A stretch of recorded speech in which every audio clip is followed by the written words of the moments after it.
заттан құралған көпіршікте тәжірибесін жасаймыз. Түстер әлемін білеміз, иә балалар? Бірінші ыдыс жуғыш сабын. Лимон қышқылын қосамыз.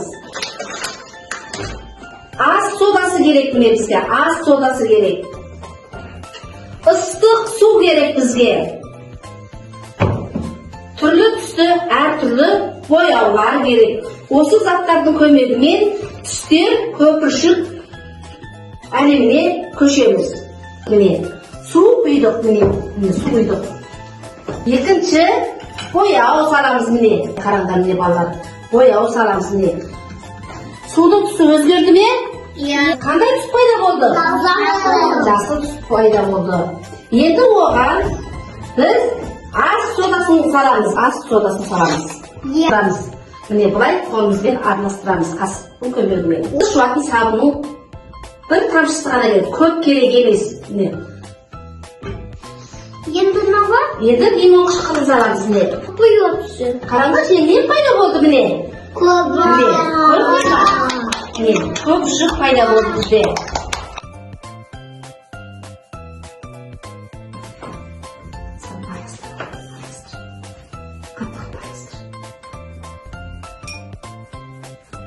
Көпіршік қайнады, иә балалар?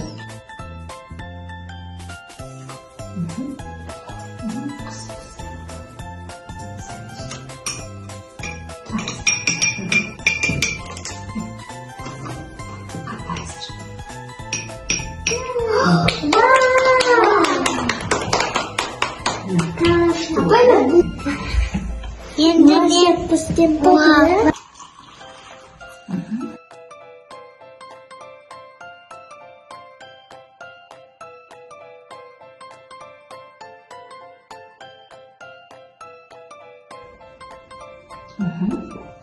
Енді ас содасын береміз.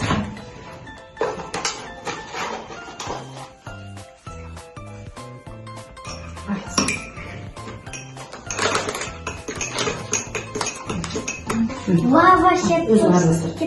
Қатты араластыр. қант, иә? Қатты араластыр. Көріне ме?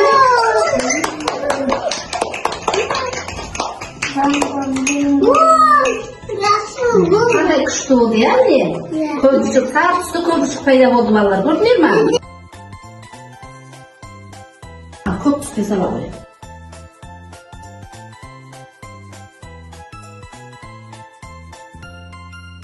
Араластыр. Араластыра қой. Қандай түс пайда болды? Көп түс пайда болды.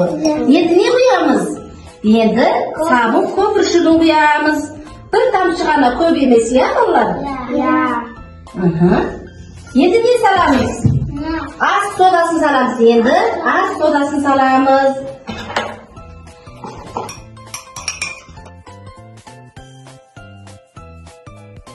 Лимон қышқылы. Ол қап. Араластыра қой. Қаттырақ араластырамыз. Әне, көрдіңдер ме балалар? Қандай күшті міне? Қандай күшті зат пайда болды міне?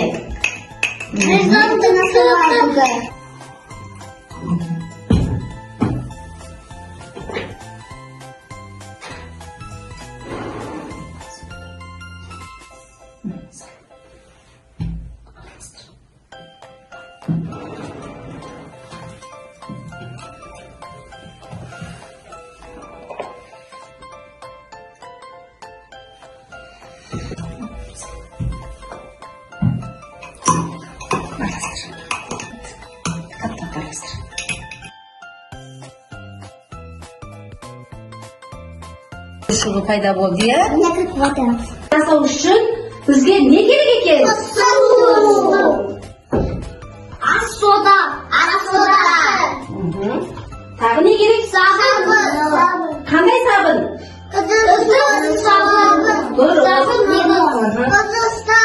Ыдыстар керек, иә? Енді не керек? Лимон қышқылы. Тағы не керек болды? Түрлі түсті бояулар керек, иә балалар? Бүгінгі тәжірибеміз қандай түсінікті болды ма? Иә. Рахмет балалар сендерге.